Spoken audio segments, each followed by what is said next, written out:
Well, first of all, I'd like to say thank you very much for volunteering, and it's incredible to meet a volunteer here. It's terrific. Thank you again.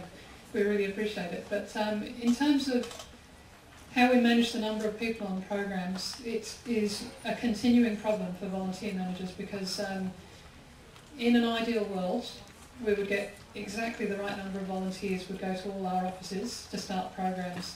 But it never happens like that. It's always at certain times of the year everyone goes to Sydney or everyone goes to Brisbane or Tasmania or wherever it is, and we try our best to move things around, and sometimes we can move team leaders and resources from one location to another if we have more volunteers there, but it's not always possible because of the size of the country.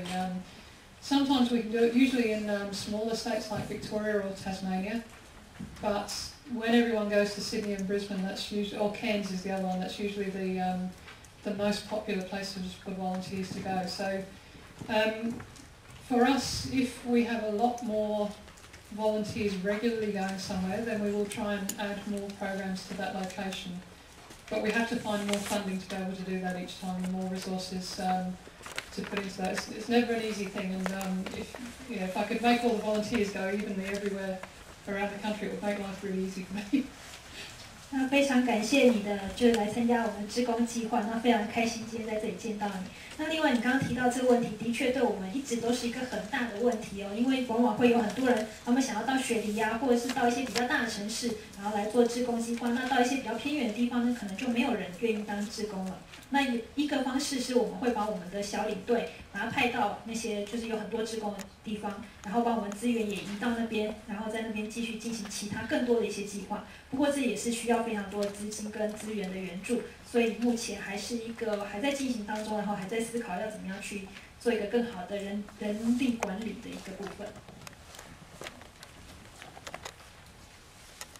That's where they stay on weekends. During the week when they're on programs, they're normally on site, so they might be camping in a national park, staying in a caravan, or staying in a hostel. So it's different every week. They go and they stay on site where the conservation programs are taking place, and usually it's shared accommodation, and it can be quite basic kind of accommodation too. So yeah, it's the sort of thing where people need to be prepared to live cooperatively in a team of volunteers, and that's, in some ways, that's also part of the fun of the program, is going and staying in some quite unusual places sometimes, often where there are no other people living, and sometimes with no real facilities at all. You know, we take people out to quite remote locations to do remote area camping. We will take portable showers and toilets and things with us, but you're really in the middle of nowhere on some of those locations, and that's the great thing. It's the opportunity to get out into the true outback locations.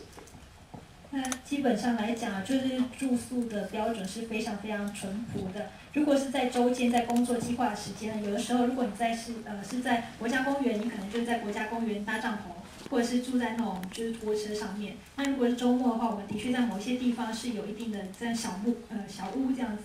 那这些小屋有一些是可以容纳10到40个人。那就是在周末的时候，大家可能就聚集在这里，居住在这里。那在周间在工作的时候，可能就是在你工作的地方，可能是医院，可能是国家公园的那个路上，或者是在某一个地方这样子。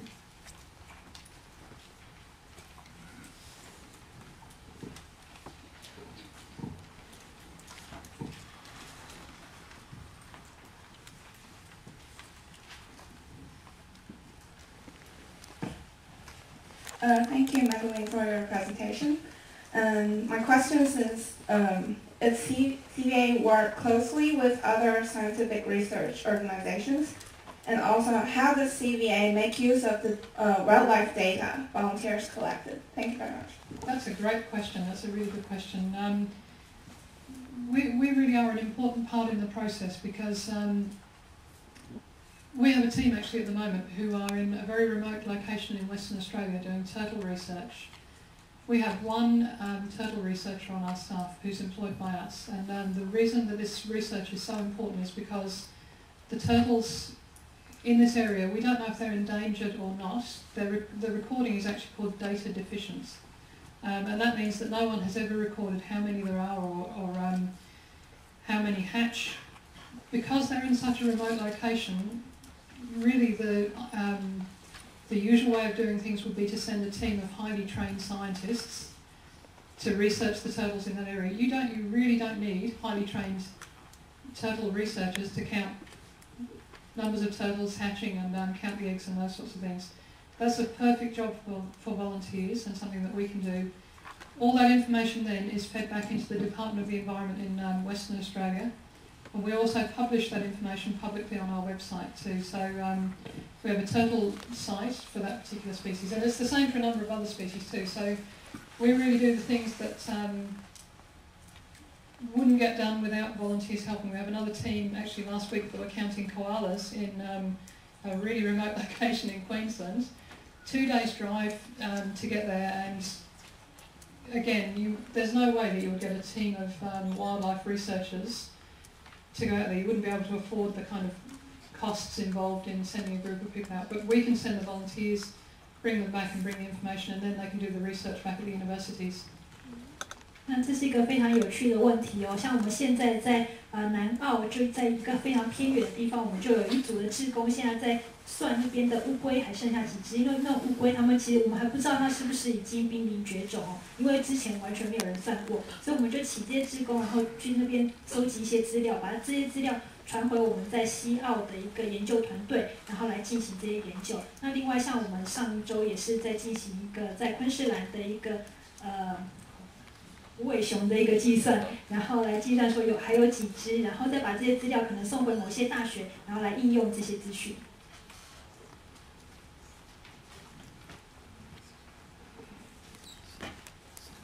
Hello, Mr. Thompson。我想请问，就是我刚刚看到 PowerPoint 里面，似乎有把志工跟生态旅游的概念结合在一起。那这种概念是不是有助于我们国际志工人数的提升呢？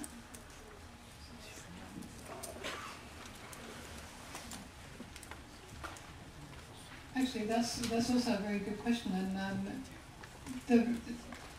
we run 2 programs. We run our main program is the volunteer program. We run an ecotourism program separately on a profit-making basis. The money from the ecotourism program, the business, is donated back into our volunteer program. So that's the first reason for doing it, that it's a way of making money for the volunteer programs. 就是呢，就你刚刚问的问题也是一个很好的问题。我们现在有2个主要的计划，一个是完全的志工计划，然后一个是生态旅游的一个计划。那生态旅游这个计划它就是一个盈利的计划，那这些钱呢之后就会拿到我们的志工计划来进行一些补贴这样子。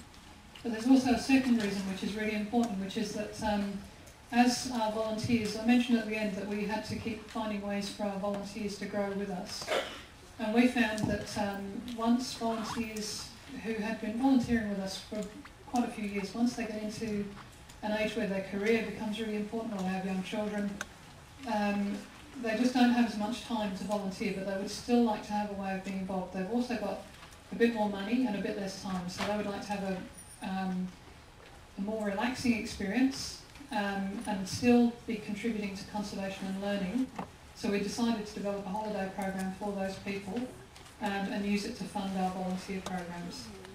那除此之外呢，我们也有那种周末的一个计划。那这些周末计划，他们主要的对象是，可能他们这些志工已经跟我们合作很久了，那可能年纪渐长，然后有孩子，所以比较没有办法花那么多的时间，他们也是要赚钱，也不能花那么多时间，所以我们就创造这种周末的计划。那透过这里会得到一些盈利，然后这些利润再拿去放到我们原本的志工计划当中。And there's one last reason, which is that we're a conservation organisation first and foremost. That's what we are, and we see a lot of tour operators running very, I guess, average ecotourism programs that they're not really environmentally friendly. They look like they are, but they don't really follow the true principles of environmental tourism. So we decided that we were in a unique position, that we could use our knowledge and our experience and also our contacts within the national parks to come up with a really great program that would be everything that you would like to have in an ecotourism program. So it would involve you in active conservation, low impact travel, and good accommodation that's also low impact. So we use really special accommodation that's environmentally friendly for that program. 那另外呢，就是我们因为我们的原本就是一个保育的一个组织单位，所以我们其实比别的人，可能我们看到有一些旅行社，他们说自己是标榜自己是生态旅游，可他们其实做的并不是真正的生态旅游。那我们有这样的知识，有这样的能力的话，我们就希望可以善用我们知识能力，然后去为大家设一个例子，然后让大家说，来参加真正的一个生态旅游。那这就是为什么我们有设立这样的一个概念，这个计划的原因。